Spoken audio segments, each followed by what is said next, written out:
అప్పటికి ఇంటికి కిరాయి ఎలా కట్టాలి, పిల్లల్ని ఎలా చదివించుకోవాలి, ఎలా బతకాలి, రేపు ఎలా గడపాలి అనే ఒక సందేహంలో చిట్ట చివరి రోజుల్లో చిట్ట చివరి క్షణంలో ఉన్నప్పుడు మా ఇంట్లో సెల్ ఫోన్ సిగ్నల్స్ రాని ఒక ఇంట్లో నేను ఉంటున్నప్పుడు ఒక ఫోన్ కాల్ వచ్చింది. మీరు పీపుల్స్ మీడియా ఆఫీస్కి రావాలి అని. మీరు ఎవరిని పిలిచారంటే బీమ్స్ మీరేనా అంటే నేనే అన్నాను. బట్ నన్ను పిలిచేటటువంటి అవకాశమే లేదు అంత పెద్ద కంపెనీ నుంచి. కానీ అలాంటి కంపెనీ నుంచి నాకు అవకాశం వచ్చింది. ఆ టైంలో నా సిచ్యువేషన్ ఏంటో తెలుసా?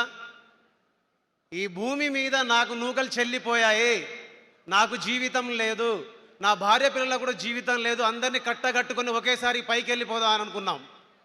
అలాంటి సమయంలో ఒక దేవుడిలాగా, ఒక జీసస్ లాగా, ఒక అల్లా లాగా, ఒక రాముడి లాగా, ఒక తిరుపతి వెంకటేశ్వర స్వామి లాగా, మనందరం మొక్కే దేవుళ్ళలాగా ప్రత్యక్షంగా ఒక మనిషి ప్రత్యక్షమై నా కోసం నిలబడితే ఆ నిలబడ్డ వ్యక్తి పేరు, శక్తి పేరు, వ్యవస్థ పేరు రవితేజ సార్.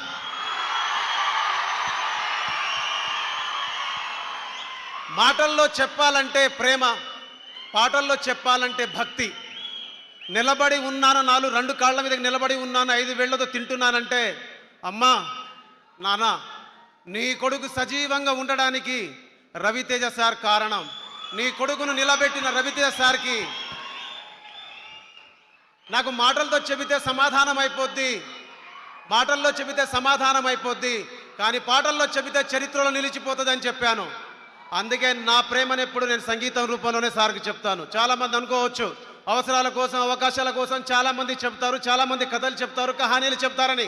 సిసురోలియో కహానీలు కథలు చెప్పడు, ఉన్నదే చెప్తాడు, ఉన్నదే మాట్లాడతాడు. అందుకే సార్కి నేనంటే ఇష్టం, సార్ నాకంటే ఇష్టం. ఎందుకు ఆయనతో నేను కలిసి పనిచేస్తాను, ఎందుకు నేను ఆయనతో కలిసి పనిచేస్తాను చాలామంది అంటుంటారు. నాలాంటి వాళ్ళు నిలబడడం అంటే రేపు రాబోయే నాలాంటి చాలామందికి ఆయన అవకాశాలు ఇవ్వబోతున్నారు. ఆయన ఇక్కడ ఉండడం అంటే మనలాంటి చాలామంది ఇక్కడికి వచ్చి నిలబడటం, ఆయన ఇక్కడ సినిమాలు తీయడం అంటే మనలాంటి చాలామంది పాటలకి ప్రత్యక్ష రూపం రావడం, ప్రపంచంలో సమాజంలో మనందరికీ పేరు రావడం, మన అందరి తల్లిదండ్రుల ముందు మనంతటా మనం గర్వంగా నిలబడి ఇదిరా నీ కొడుకు అని చెప్పడం. అందుకే రవితేజ సార్ అంటే నాకు ఇష్టం. ఇప్పుడు కూడా సినిమా రికార్డింగ్ చేసి వచ్చా.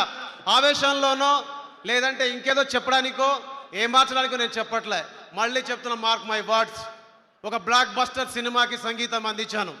బ్లాక్ బస్టర్ సినిమా ఇచ్చినందుకు రవితేజ సార్కి, భాను సార్కి, ఎస్పెషల్లీ వంశీ గారికి, అలాగే ఈ సినిమాలో చేసిన ప్రతి టెక్నీషియన్కి, ప్రతి రచయితకి, అలాగే రాజేంద్ర ప్రసాద్ సార్కి, మనందరి ఫేవరెట్ శ్రీలీల మేడంకి మనస్ఫూర్తిగా థ్యాంక్ యూ సో మచ్. మీ అందరికీ ఈ పాటకు రితం